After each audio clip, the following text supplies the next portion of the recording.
Dell, for this moment, this night to happen, in the middle of the run, this Hornets team is on. I mean, it's reminding a lot of people of when you played. How much of a special extra layer is that to Hornets? Yeah, the excitement is right back to when we were out at the Hive on Tybola, no doubt about it. And I'll say this, timing is everything. In life, basketball, the timing could not be better. This team is playing great basketball right now. The whole league, the nation, everybody's talking about the buzz around the Hornets, and for this to be happening during this time only should help raise that energy to the next level. You're going to be standing there. They're going to reveal number 30 in the rafters. What do you think you're going to be feeling? Oh, emotion, little anxiety, nervousness, all that combined. But just grateful. I'm humbled, honored, blessed that Rick and Gabe decided to do this. It's all them. They didn't have to do this, but for them to say we want to share part of the legacy of the Hornets Foundation, you're the guy we want to represent that, it means a lot. But I'm representing myself, but also my teammates, the fans, this community, everybody's a part of this. Yeah, you got Lakers and Bulls and Celtics, and they have all their retired jerseys. What's unique about being a Charlotte Hornets legend? Unique about it, I think, the fact that other than Bobby Fields, obviously I'm the first one. That's unique. I'm so grateful for that I've been with the organization for this long in so many different capacities as a player, an ambassador, in the front office, and now as a broadcaster for 17 years. To still be a part of this community, a part of this organization, that's what makes it special.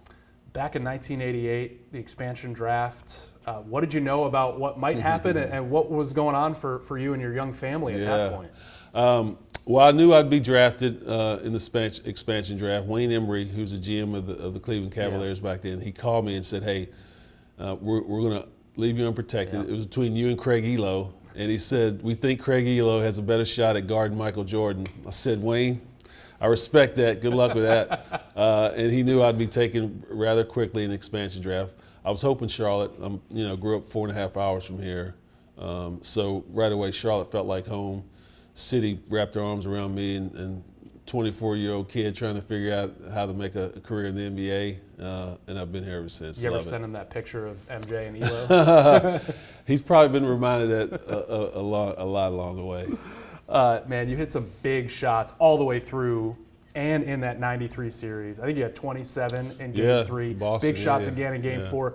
When you think back to those two games in that building, what do you feel? What do you remember hearing and sensing in those moments? We had a really good team, and the anxiety was at an all-time high from where we started in '88 to getting in that playoff series.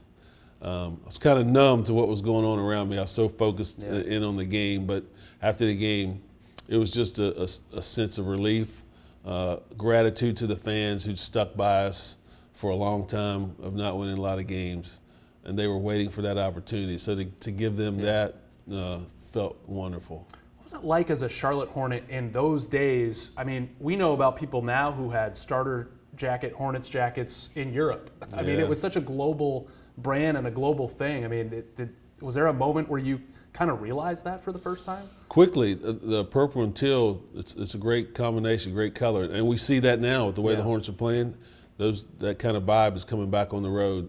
We recognized it right away, especially with our uniforms, pinstripe, pleated shorts. Players, we weren't too excited about the pleated shorts, but no, we felt the excitement, not only from just the organization as a new organization, but the colorway was there, and it's coming back. It's alive again. At your peak, you averaged 5 3 attempts a game. How was that looked at then, and how many would you average now, do you think? Yeah. There's guys that shoot 5 1/4. Guys on this team that'll do that.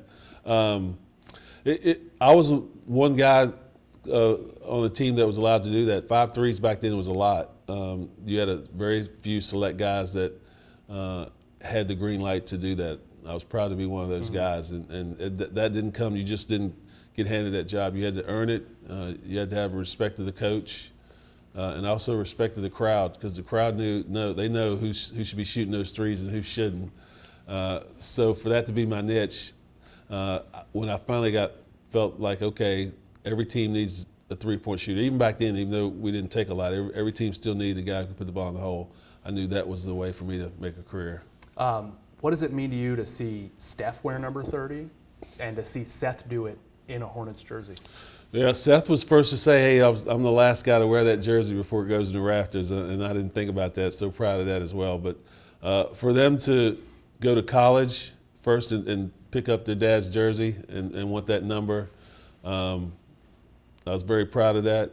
I think it says, hey, we want to be like my pops. We watched him as an NBA player. We liked what he did, so let's try to do that as well. And those two guys have made the number 30 even more popular around the league and in all sports, I think. So I'm very proud that they wanted to stick by Pops and kind of keep his legacy alive with that number, and it's worked for them both. Everybody wants to put Steph in that jersey. Could it come down if he wants it? Oh, yeah, absolutely. Steph Curry comes here, he wants the jersey. Just like when Seth got here, they didn't ask him what number he wants. They won't ask Steph either. All right, Dell, congratulations, man. Thank you.